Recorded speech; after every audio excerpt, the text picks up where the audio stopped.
Sounds like football, baby.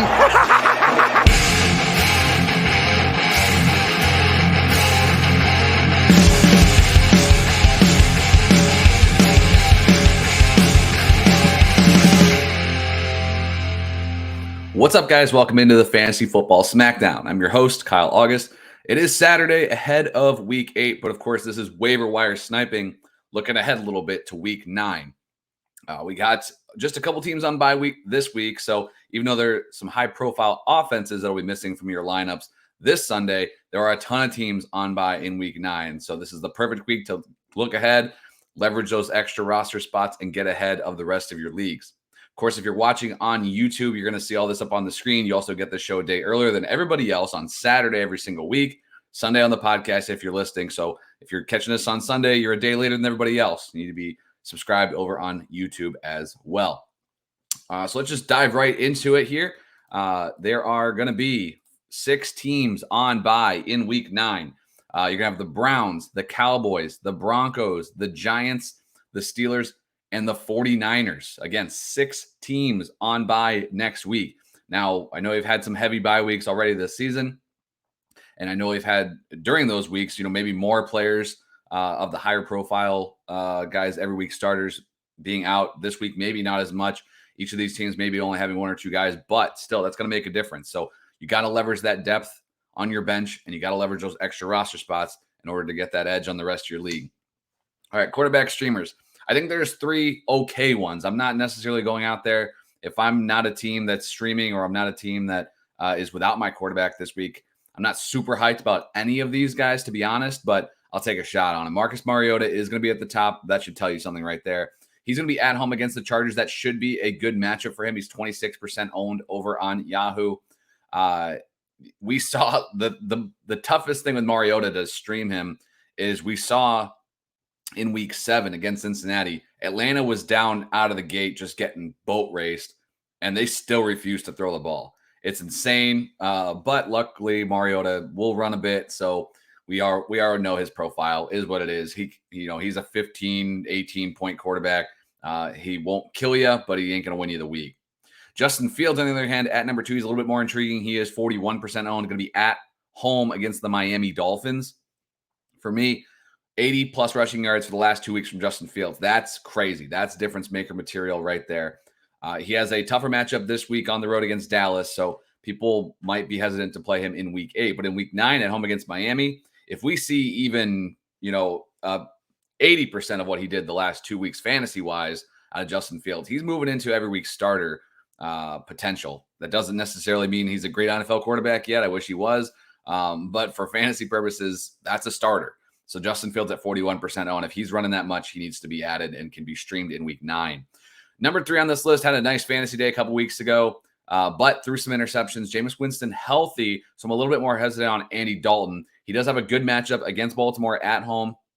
He's only 12% owned, so he's out there. Is definitely a streaming option. My only concern with Dalton is really, could he lose his job this week? If he goes out, throws another 2 picks, maybe they look to make a change there. That division's wide open. So there's no reason for them to just go down with the ship. They also don't have their first-round pick, so what's the benefit to them as far as tanking goes, right? Running back stashes. There are some good ones here that I like. These guys are all a little bit more owned, so it's going to be hard to find these guys potentially, but these are definitely guys to keep an eye on, and especially, too, next week, if you're okay in the bye weeks, these are some names to put away as well. We're going to talk about these guys probably again on the Waiver Wire show next week, hopefully. On Tuesday, if these guys all hit or their outlooks are looking good. But some guys to look to stash right now ahead of the Week 8 kickoff. I know he's on bye, but Isaiah Pacheco, he was the starter, quote unquote. Really, it was a 3-man committee there in Kansas City. I know that's scary. You never want to hear committee when you're talking running backs. Pacheco's 35% owned. If he works his way to be the lead back in that committee, yeah, he's not going to be an every week starter. Every fantasy owner wants these hidden gem guys to hit and be a top 12 guy. That's not always the case. But a bye week fill-in or a flex play out of Pacheco, I think he could turn into that if he's the lead back of that committee in Kansas City. As of right now, with the way that they're using all 3, that's going to be tough to do. But one other thing that I like to do and keep track of is what adjustments teams make out of the bye week. The Chiefs are on bye this week. Do they make that shift at all to give make it kind of a two-man backfield to give Pacheco just a little bit more work. So Pacheco 35% owned is my top running back stash if he's out there in your league. Number 2, he's the best handcuff, I think, in football right now that's under 50% owned. Alexander Madison, 45% owned. His ownership percentage has dropped. He was dropped a lot after the bye week, and it still really hasn't gone up. So, again, it'll be tough to stash these guys with a huge bye week coming up. But still, Madison's a guy that I think should be rostered in every league. Number 3 is Kyren Williams. I can't believe he's 45% owned, honestly. Like, I get it. Darrell Williams has not been great. They still have Malcolm Brown there, so it's not like it's just those two guys. Williams, the rookie, a little bit of unknown. I get that. Not going to be activated yet off IR, so he's still an IR stash for you across all your leagues. He's 45% owned. That just seems crazy to me. I don't know that he needs to be way more owned, but if he's out there, you can grab him. Really, it's just a scratch-off lottery ticket for this Rams backfield. But in reality, even if Williams is named the starter, I still think Henderson's going to get his work. There's still a possibility that the Rams trade for somebody. So I'm not super hyped on picking up Williams because there's a lot of what-ifs with this rookie running back. Number 4 is Cam Akers, 43% owned. Really, this is just a stash for the next 4 days. If he's still on the Rams by November 4th, which is the trade deadline, November 1st, then you just cut him, right? You're done. This is obviously a broken marriage there with him and that LA Rams team. But if he gets traded, potentially, you have somebody that, honestly, I'm just flipping for anything else as soon as he gets any value. But at 43% owned, you need to have that lottery ticket on your roster.